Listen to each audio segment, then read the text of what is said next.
Qu'est-ce qui s'est passé dans l'église centre de réveil spirituel et pas iwapi pasteur Kabundu Alesa à Kambaka? Tango mote ya silisi kote ya zako bongisa biloko na e po azonga na place na e, botala makambo eleki. Qu'est-ce qui s'est réellement passé? Suivant.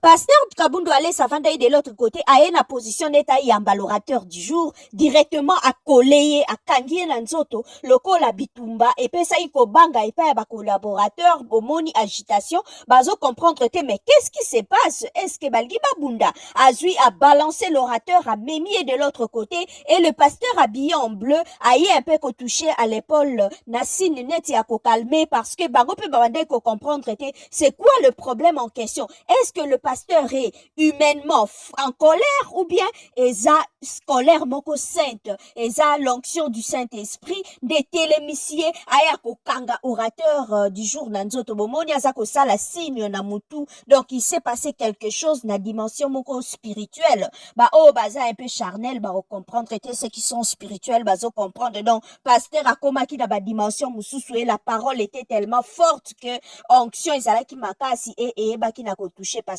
Walesa yango atelemaki eza bato mosusu soki liloba pasteur azote ya maloba wana touché à sentir que oh penza liloba o eza yanga oh penza eza parole nanga eza saison nanga je ne peux pas louper ça bamsu bazaka kozwa mbongo aye kotia offrande aye ko sceller maloba wana eza na bato mosusu pesa ba acte foi eza moto mosusu et mati tellement aye ko kanga pasteur na makolo bamsusu pe bazaka mona aye ko pangusa sapatu ya pasteur. Donc moto na moto azaka na réaction na et cette fois-ci l'homme de Dieu est pas santa qui onction ana ko matakati na par rapport ya mal ya profondeur ya liloba o moté ya bimisaki yango yaki ko kangaye na nzoto dans un premier temps et bimaki loko aneta lingi agressé mais zaki nango agression te ezaki nde onction ane mataki to landa biso nyonso na bokebi la vidéo en question pasti wana ndenge pasteur azote ya nini abanda ekoloba petangu pasteur wa Kabundu Alesa aye ko kangaye na nzoto pour sceller la il a fasciné de me donner sorcellerie comme ça. Vainement.